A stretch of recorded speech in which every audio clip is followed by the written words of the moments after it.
Dunki root की समस्या को भी पूरी तरह मुस्तैदी से उसे रोकने का जोरदार वो प्रयास करेंगे। प्रदेश में 31 जनवरी तक विशेष स्वच्छता अभियान वो चल रहा है। इसको सफल बनाने के लिए सभी उपायुक्तों और सभी जिला पुलिस अधीक्षकों को निर्देश दिए गए हैं कि हर सरकारी कार्यालय की सफाई भी सुनिश्चित की जा सके।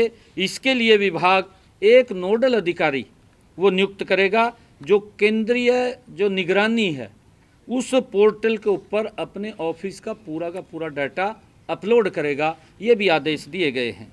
उपायुक्तों और पुलिस अधीक्षकों को 2 मार्च 2025 तक ई ऑफिस का उपयोग करने के लिए भी निर्देश दिए गए हैं ताकि समय की बचत हो, क्योंकि फाइलों के इस झंझट से जब ई ऑफिस शुरू हुए हैं तो उसको प्रभावी ढंग से लागू करते हुए हमें सभी ई ऑफिस के अंदर अपने अपने ऑफिस को तब्दील करना चाहिए।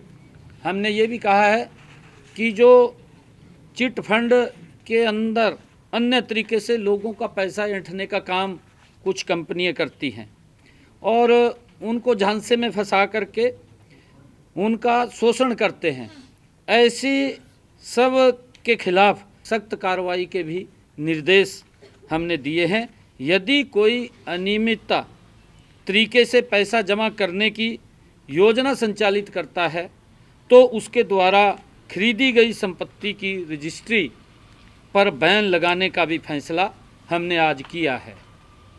साथ ही डीसी और एसपी डंकी रूट की समस्या को भी पूरी तरह मुस्तैदी से उसे रोकने का जोरदार वो प्रयास करेंगे। ये भी हमने कहा है।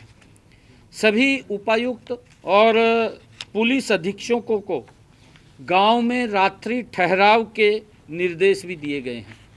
हर महीने रोटेशन में हर गांव के अंदर 1 महीने में 1 दिन हमारा डीसी और हमारा एसपी वो गांव के लोगों से वहां बातचीत भी करेगा, वहां रात को रुकेगा भी और वहां की जो समस्याएं हैं जो तुरंत की करने की हैं तो तुरंत भी होंगी और जो डेवलपमेंट के काम हैं तो उनके बारे में भी उसकी जानकारी वो लेकर के आएंगे। हमने ये भी कहा है कि हरियाणा के हर व्यक्ति को न्याय दिलवाना और उनके कष्ट को दूर करना ये हमारी सरकार की जिम्मेवारी है। विशेषकर साधनहीन और कम साधन वाले परिवारों के हितों की रक्षा करने में किसी भी प्रकार की कोई कोताही बर्दाश्त नहीं होगी। एक गरीब व्यक्ति है, गरीब व्यक्ति की कोई सुनता नहीं।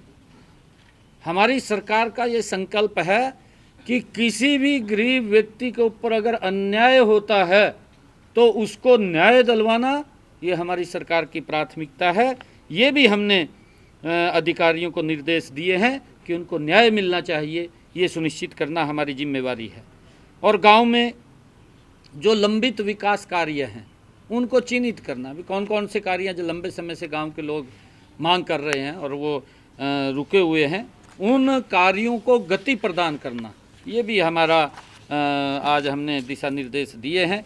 और मुझे पूर्ण विश्वास है क्योंकि जो ये ज्वाइंट हमारी उपायुक्तों और पुलिस अधीक्षकों की जो बैठक हुई है इसके अंदर बहुत कई बिंदुओं के ऊपर, एजेंडेस के ऊपर हमने चर्चा की है और उसका लाभ प्रदेश के लोगों को मिलेगा और हमारी सरकार गति से, ईमानदारी से, मजबूती से और काम मजबूती से आगे बढ़ाने का काम हरियाणा प्रदेश को करेगी। उसको लेकर के हमने आज कई विषयों पर चर्चा की है।